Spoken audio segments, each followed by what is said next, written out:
তাহলে দেখো পৃষ্ঠা হলো 156 পৃষ্ঠা। অনুশীলনী 4 নম্বর অঙ্কটা আজকে করবো আমরা। নবম শ্রেণী গণিতের অনুশীলন পৃষ্ঠা হলো 156, 4 নম্বর অঙ্কটা করবে। দেওয়া আছে থিটা সমান 30 ডিগ্রি, থিটা সমান 30 ডিগ্রি। তাহলে 4 নম্বর অঙ্কে 1 নম্বর অঙ্কটা করবো আমরা। 1 নম্বর অঙ্কটা করবো left hand side cos 2 theta, cos 2 theta। তাহলে cos 2 গুণন থিটার মান হইল 30 ডিগ্রি। cos 30 গুণ 60, 2 দ্বারা 30 কে গুণ করে নিছি, 2 দ্বারা 30 কে গুণ করে নিছি, তাহলে 60। আমরা cos এর মান 60 ডিগ্রি মান সমান জানি হাফ, কত হাফ জানি। এখন রাইট হ্যান্ড সাইড লিখবো আমরা। কি লিখবো? রাইট হ্যান্ড সাইড লিখবো। রাইট হ্যান্ড সাইড সমান আমরা জানি 1 minus 10 square plus 1 plus 10 square, 1 minus 10 square theta, 1 plus 10 square theta. এখন এই থিটার মানগুলো বসাবো। 1 প্লাস 10 স্কয়ার, থিটার জায়গায় 30 ডিগ্রি, 1 প্লাস 10 স্কয়ার 30 ডিগ্রি।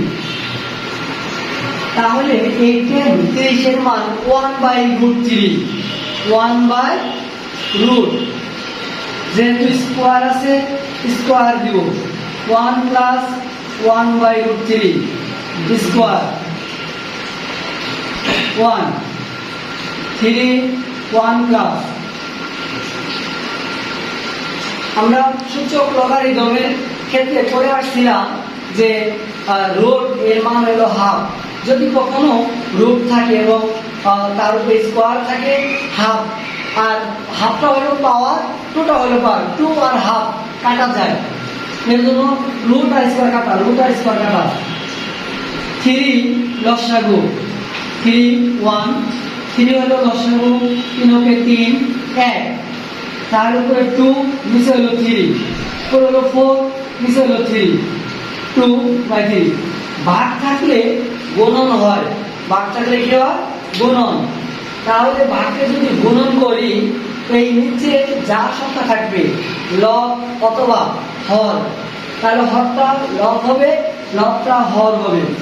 3 4, এই 3 3 কাটা, 2 1, 2 গুণ 4, তাহলে কত হয়? হাফ। আমরা এখানে লিখতে পারি লেফট হ্যান্ড সাইড সমান রাইট হ্যান্ড সাইড। এটা হলো প্রুফ। তাহলে আশা করি আমরা অঙ্কটা বুঝতে পারছি এবং এরকম অঙ্ক আমরা করব। লিখে নাও, সবাই লিখে নাও।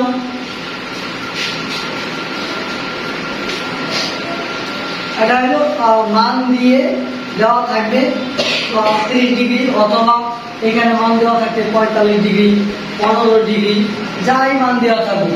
এইভাবে left hand side right hand সাইডের মান বের করে নিব। মানটা কি করব? বের করে।